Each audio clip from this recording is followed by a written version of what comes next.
A scandal broke this week in Washington that was perhaps worse than Watergate, but I bet you didn't hear about it in the legacy media.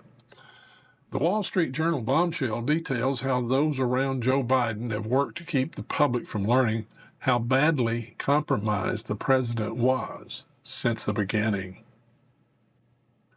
That's right, all the warning signs that Biden was senile from day one of his presidency were present. Stay tuned to learn how we were gaslighted for 4 years. Hi, I'm Dr. Ken Henry, and this is Conservative Commentary, where we spread the MAGA message. Before we begin, I'd like to ask you for a small favor. Please like, comment, share, and subscribe. This really helps us grow the channel and get the MAGA message out. And please hop over to youtube.com/@themagamessage and check out our other videos.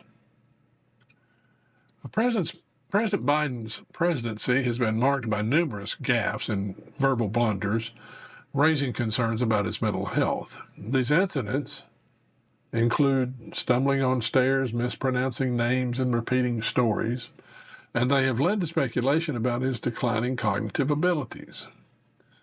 Despite efforts to conceal his condition, the public has noticed the inconsistencies impacting Biden's approval ratings.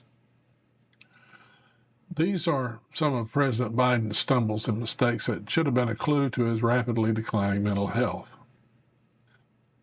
These come after a bombshell report revealed how Democratic insiders and cheerleaders hid his condition from the public. The Biden administration launched an extensive, deliberate, and years-long cover-up in an attempt to hide his ailing mental state.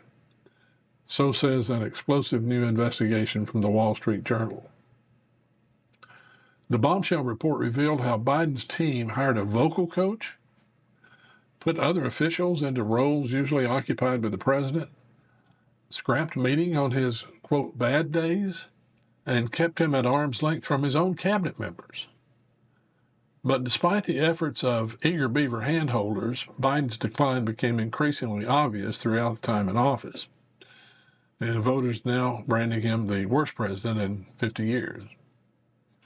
His term was riddled with years of embarrassing gaffes and verbal blunders, including introducing Ukrainian President Vladimir Zelensky as President Putin at the NATO summit in July.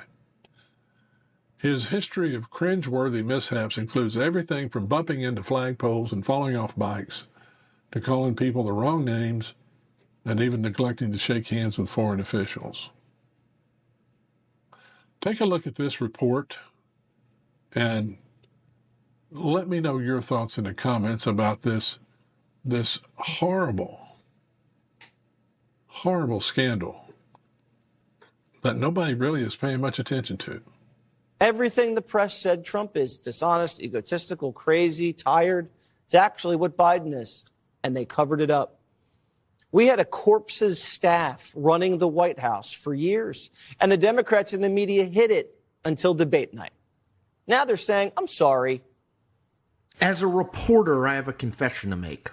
I should have pushed harder earlier for more information about Joe Biden's mental and physical well-being and any signs of decline. Republicans would regularly ping me and say, why don't you ask more questions of Joe Biden and how he's doing? He's 76, 77, 78-year-old man. And I would sort of brush them off because what I would say is, well, there's no obvious evidence that he's declining. The White House and the people around Joe Biden were absolutely adamant that suggesting anything, asking the question about whether he was in some physical, mental, or both decline was offensive. How could you? It's age shaming. And I think that impacted me at some level. He didn't want to age shame.